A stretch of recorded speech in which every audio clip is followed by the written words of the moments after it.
Hey everybody, and welcome back to the Into the Dark podcast. I am your host, Payton Moreland, and I am so happy that you are here listening. I hope everyone who's listening or watching is having an amazing day. Really quick, if you're watching on YouTube, please stop right now and give this video a thumbs up, leave a comment, and if you are listening on podcast and can leave a review, it helps me out so much, and I am forever grateful. As you know, on this show, we love to dive into everything dark, spooky, even murder, true crime.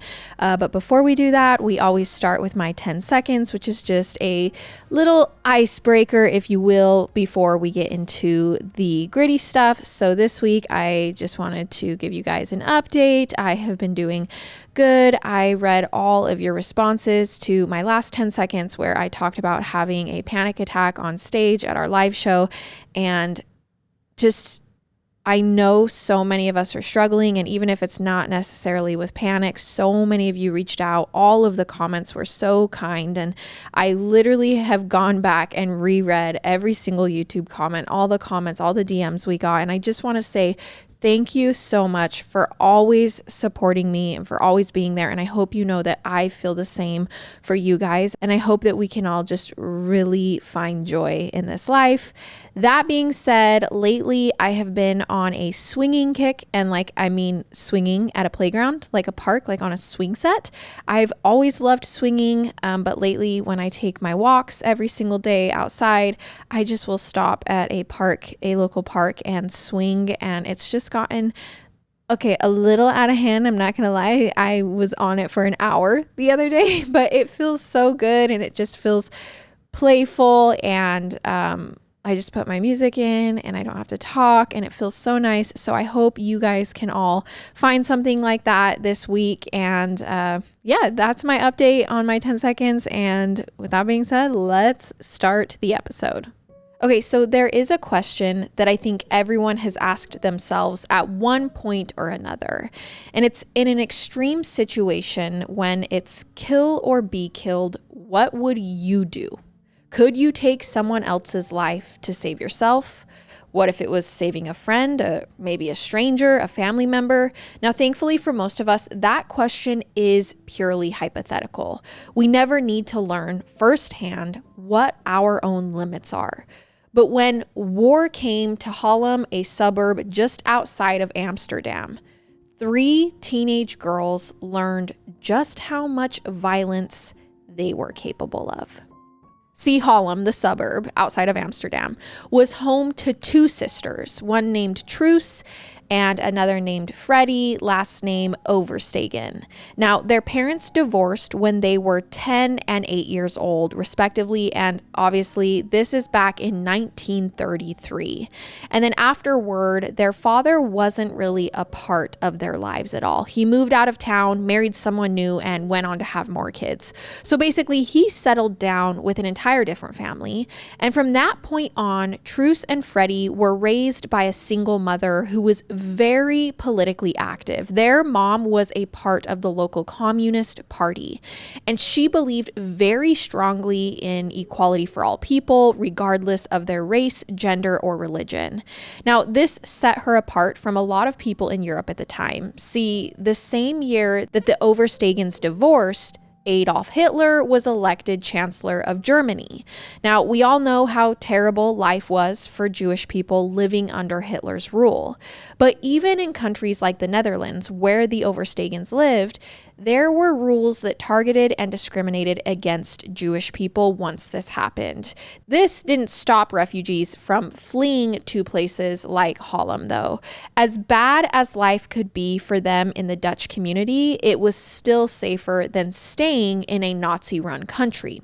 So Truus and Freddie's family personally hosted a number of Jewish refugees. Even though it was illegal to do this at the time, they'd let the strangers sleep in their mother's bed while she spent each night cuddled up against Truus.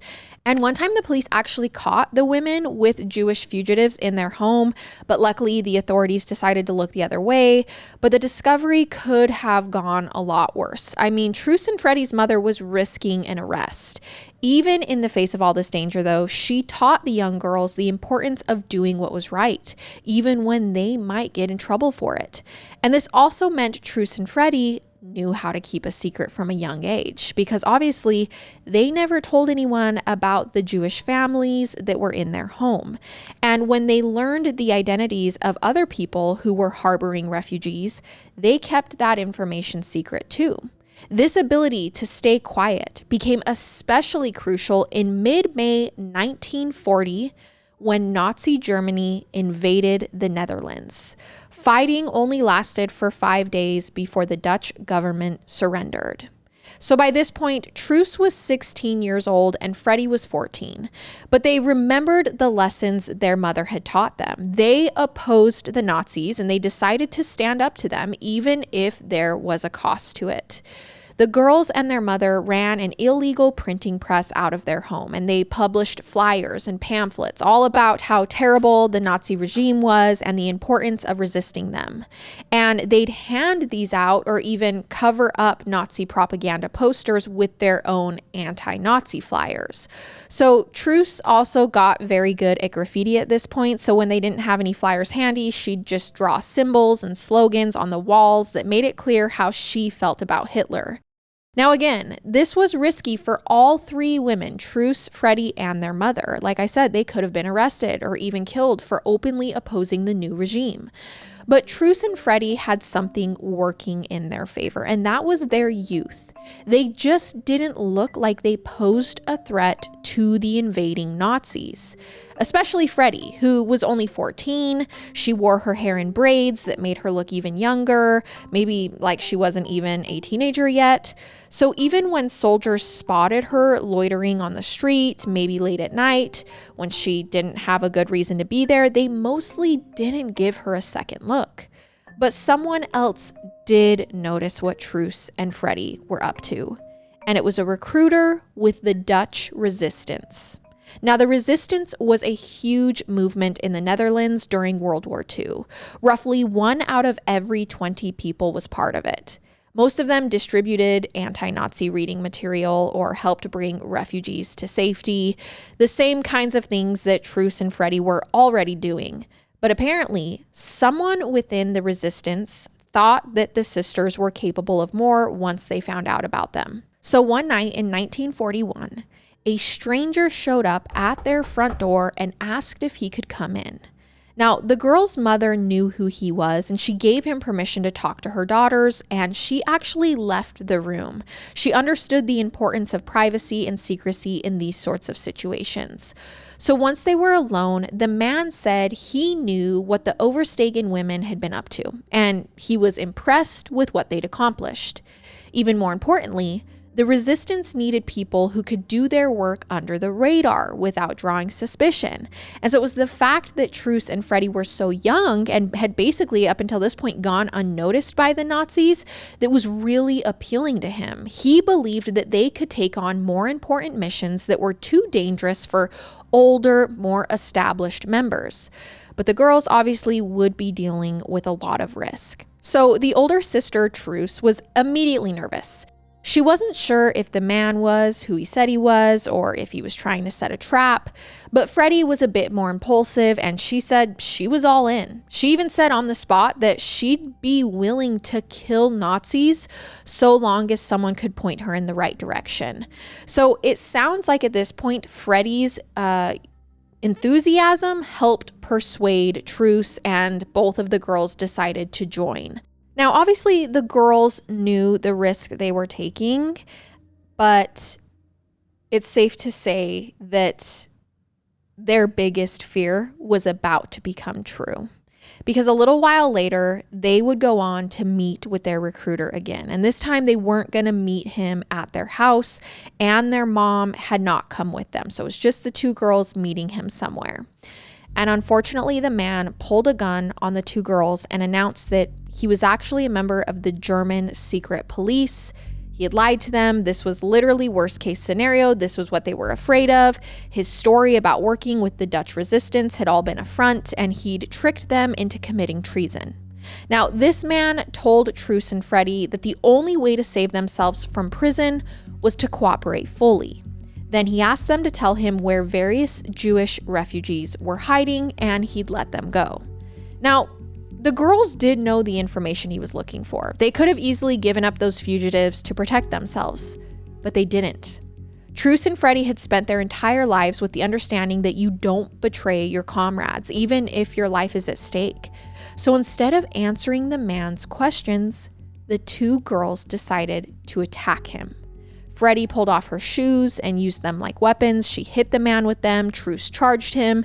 And even though the girls weren't trained fighters, it was 2 versus 1. Maybe the man had underestimated the sisters because they were so small and young, but before long, they had him on the ground. Freddie pinned him down, and then one of the girls got her hands on his gun and pointed it at him. And that's when the man revealed, okay, I'm not actually a German police officer. His original story was true. He actually was a part of the resistance, and he'd wanted to test the girls' loyalty to see if they could keep a secret when their lives were on the line. Now, as you're listening to this, you're probably like, that's effed up. Like, what just happened? These are young girls. There's no parent present. This is crazy. But at the same time, you have to understand the political climate they were in, and that you couldn't just like freely openly trust people either. So I've got to imagine that Truce and Freddie probably had a hard time trusting him after this point, even though they understood. But to prove he was honest, the man showed them that the gun wasn't even loaded, that they'd never been in danger. But once they started doing real resistance work, they would be.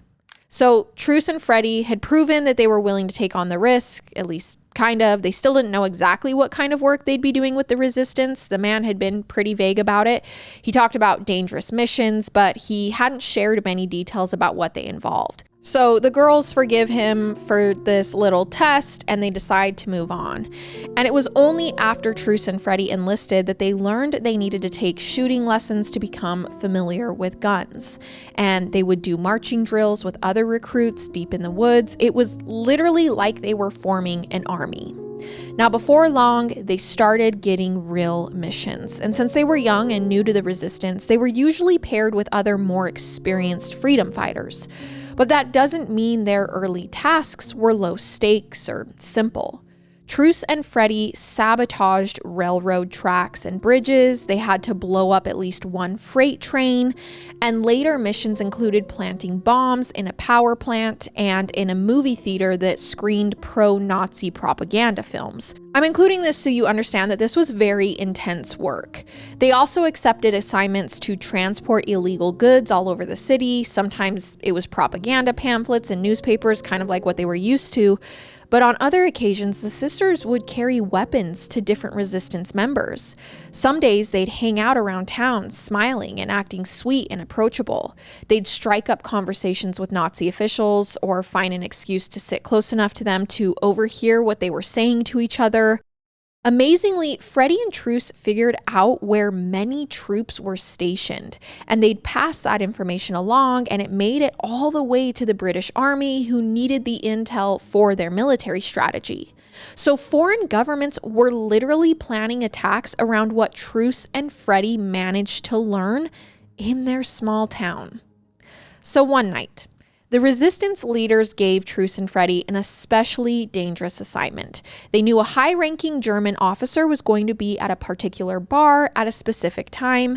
The resistance wanted Truce to lure the man into the woods and for a resistance assassin to wait for him with a gun at the ready. Freddie would be the lookout. I guess the resistance leaders didn't feel like the 14-year-old was ready to actually kill anyone yet. Either way, once Truce had led the Nazi away from any witnesses or bystanders, the sharpshooter would kill him. Now, this was the first time that either girl had to participate in an assassination, and they grimly accepted their assignment. However, the officer didn't end up showing up that night. Maybe he changed his mind about going out drinking, or maybe he hit up another bar. It's not clear what he was up to, but the girls got another chance a few days later. So once again, Truce went to the bar dressed up in a nice outfit and with her hair and makeup done. And she could tell from the way the German officer looked at her that he thought she was pretty. So Truce flirted with him. It was hard because deep down she felt sick about knowing this man was going to be killed. And it probably didn't help that Truce was still only 16 and her target was an adult man. But she had her mission and she was going to see it through. She believed it was for a good cause. So Truce told the officer that she wished they could have some alone time together and mentioned that there was a wooded area nearby. The German officer picked up on what she was implying, and before long, he was following her through the forest. Now, the soldier had no idea he was walking into danger. Truce tried to coax him deeper and deeper, slipping through the thick trees. She led him as far from the bar as possible. This was so no one could hear the gun. But the officer just kept wanting to stop along the way. He was begging Truce for a kiss, and she kept resisting, all while she had this tight knot in her stomach. So finally, they make it to the right spot. Truce knew they'd made it because the gunman from the resistance walked up to them both. He pretended he was a local, and he made a big show out of supposedly catching Truce and the Nazi officer together. He ordered them to leave right away, and when Truce and the soldier turned their backs on him, a loud crack echoed through the trees, and the German officer dropped dead. The resistance soldier had shot him from behind. And as soon as the sound of the gunshot rang out, he and Truce ran away, but Freddie, the lookout, froze up. She stayed right there in the forest, next to the dead German soldier. It was only by luck that she didn't get caught before Truce came back for her. Afterward, the girls safely made it back home. They later learned that the Nazi had been stripped and buried. The resistance kept his clothes and ID, so it would be harder to identify the corpse if he was ever found. And for the record, he never was. It's still unclear to this day where this man is buried. And the resistance refused to tell the girls where to find him, too. They thought the information would be too upsetting for such young teenagers, which was pretty ironic. Apparently, Truce and Freddie were mature enough to help kill a man, but not deal with the aftermath. But as time went on, the girls got more used to the brutality of their work, and it became easier for them to kill their targets. And Truce and Freddie had learned something from the very first assassination. Their sexuality was a useful tool. So they used the same trick time after time. They would dress up, they would go out to bars, and they would flirt with Nazi officers to lure them into the woods. And then eventually they would get to a point where they could actually pull the trigger for themselves rather than relying on a resistance gunman to step in. One sister would be the bait, seducing her target, and the other would hide out in the forest waiting to fire. And their missions actually became even more effective once they teamed up with Janette Johanna Schaft, who went by a number of nicknames, including Hannie. Now, just like Truce and Freddie, Hannie was a teenager from Holland, and when the Nazis invaded in 1940, Hannie was a 19-year-old law school student, and she had a lot of Jewish friends. So Hannie became very upset when the new government began passing laws targeting her classmates. So when Jewish people were banned from walking in a particular park, Hannie also refused to set foot in that park. It was her way of showing support for her Jewish loved ones. She attended public protests. And then the government passed a new law saying that everyone above the age of 15 had to carry an ID with them at all times. And the IDs also specified who was Jewish and who wasn't. So on May 9th, 1942, obviously things got even worse, and Jewish people were suddenly required to wear yellow stars on their clothes. And that's when Hannie began breaking the law for her friends. She'd go to public spaces where a lot of people were gathered, like maybe restaurants, theaters, swimming pools. And when strangers weren't paying a close attention to their purses or wallets, she would steal their IDs, and then she'd give the documentation to Jewish people that she knew.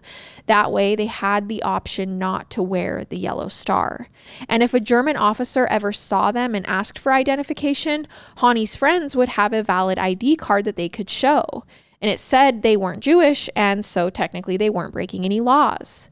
Now, eventually, Hannie decided to get even more involved. Now, unlike Truce and Freddie, she didn't wait for a recruiter to show up and ask her to join the resistance. She figured out who was already a member and told them she wanted to be a part of the movement. So just like the sisters, Hannie was immediately put to the test, but the resistance wasn't worried about her loyalty. They wanted to confirm if she had a killer instinct. So one day, a resistance member handed her a gun and pointed out a man on the street, and he told Hannie to kill him. Now, Hannie had never taken a life before, and this was a huge request. She hadn't even had time to mentally prepare herself for the kill, but she did what she was asked. She aimed and pulled the trigger.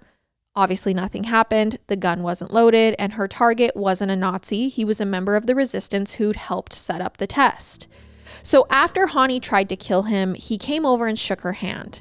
But the problem was, Hannie was extremely shaken up. She'd just been through the emotional ringer from thinking that she was going to kill a man and then realizing that she'd been tricked. Hannie began crying, told him how angry she was. But once she calmed down, she realized how important the entire setup had been. She'd proven that she was ready for a real mission. So they encouraged her to team up with Truce and Freddie since they had so much in common. They were all young and innocent looking. And the three of them were the only women in the entire Harlem resistance cell. But that didn't mean they were any weaker or softer or less committed than their male comrades. In fact, Truce, Freddie, and Hannie were a deadly team when they decided to work together. They didn't only target Nazi officers, they also eliminated, or liquidated as they put it, Dutch collaborators. The resistance knew that their friends and neighbors who helped the German occupiers were even more dangerous than Hitler's actual forces. They knew the locals had a sense of people's personal beliefs and could provide very detailed information to the Nazis. So a big part of Truce, Freddie, and Hannie's work was about identifying and assassinating these people. Sometimes the girls used the same tactic I mentioned earlier. They'd lure men away from bars by flirting with them. They also became very good at firing a gun while riding a bike. It was riskier to shoot people in the middle of the public street, but the bicycle also made it easier for Truce, Freddie, and Hannie to make a quick getaway afterward. Now, we don't actually know how many Nazi and Nazi sympathizers the girls assassinated over the course of World War II. Whenever anyone asked, even for years after the war was over, they refused to answer. The girls said it's rude to ask a soldier how many people they've killed in a war, and that's how they saw themselves, as soldiers. So on June 21st, 1944, Hannie and a young resistance member named Jan Bonjamp accepted new orders, and it was to assassinate a dangerous police officer. They each grabbed their guns and hopped on their bikes. However, when they tried to kill the police officer, he fired back at them and he hit Jan. The two of them rode away as fast as they could, but later, Jan's injuries were bad enough that he had to check into a hospital. Now, there weren't that many people in town showing up in the emergency room with unexplained gunshot wounds, so even though Jan didn't tell anyone how he'd gotten shot, it didn't take long for German authorities to put two and two together. Soon, the Nazi officials knew Jan was an assassin who was working with the resistance. And they tried to get whatever information out of him that they could, but Jan was loyal and he refused to name names. But the Nazis found a way to trick the information out of him. And it's not entirely clear how they did that. It's been said that maybe Jan had a photograph of Hannie in his pocket. It might have even had her home address written on it. So perhaps when the police searched him, they found the picture of Hannie, realized she was the second assassin, and knew exactly where to go to find her. Different reports say that the German police got a local nurse to engage in a bit of deception. She went to Jan privately and pretended she was a part of the resistance. Then she told him that she wanted to help the other assassin, but she just needed him to tell her the name.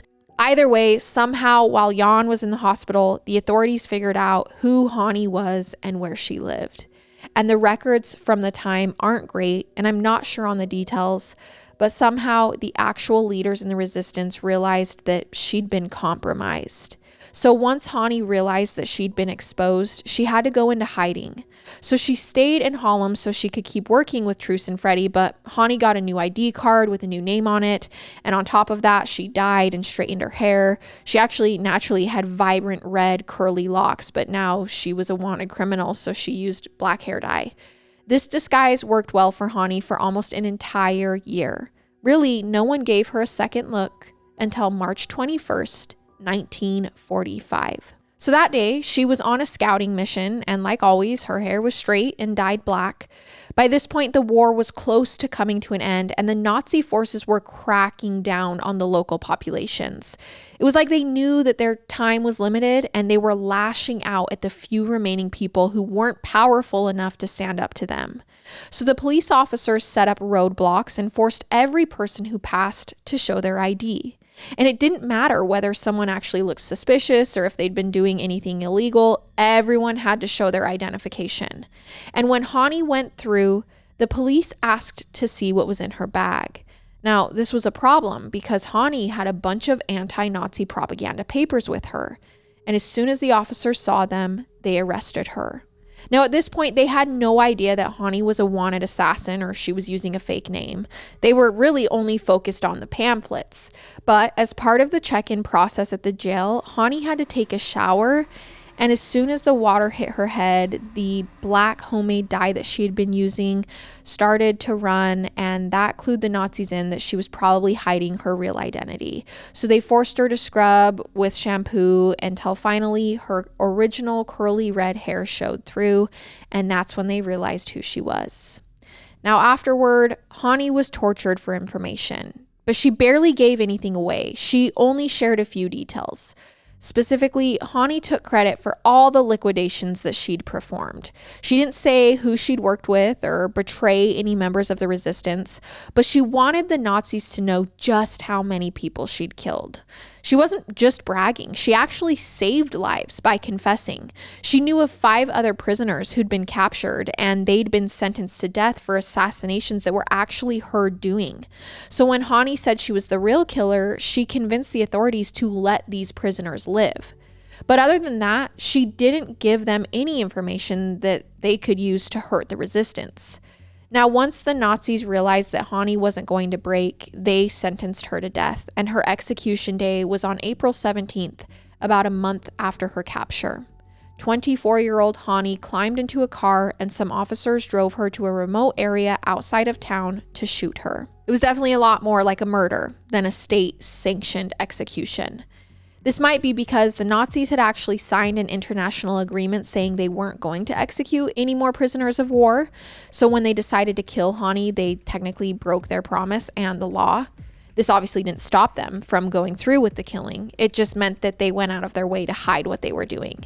They even destroyed a lot of their paperwork about her arrest, the time she spent behind bars, basically erasing any evidence that she was ever in custody. There's no record of who actually killed Hannie.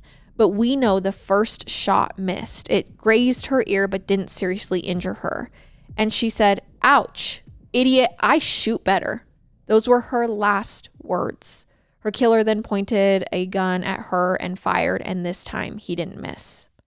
So just 3 weeks later, the war ended. It's frustrating to think that Hannie might have survived if she'd just been captured a week or 2 later, or if her jailers had waited a little longer to execute her, or even if they'd kept their promise not to kill any prisoners. So many things could have played out just a little differently, and she would have lived. But her partners, Truce and Freddie, did survive the war. Afterward, they spent years dealing with the psychological toll of what they'd been through and what they'd done. It wasn't just because of the people they'd killed, but also because of the crimes that they'd witnessed. For years, Truce was haunted by the memories of a particular massacre that played out right before her eyes. One day while she was biking down the street, she saw some Nazi officials grabbing pedestrians at random and just executing them against the wall. These people hadn't done anything wrong. The officers were just cruelly killing people because they could. In addition to learning how to live with the pain, the girls also broke their silence. Now that they didn't have to hide what they'd done from the Nazis, they wanted the world to know all about the great things that the Dutch resistance had accomplished. So Truce wrote a book on her experiences, and both sisters gave many interviews. One thing stood in the way of them becoming celebrated as heroes, though, and that was the sisters' communist beliefs. So after World War II came the Cold War, and a lot of people thought Truce and Freddie were just too controversial to honor or celebrate.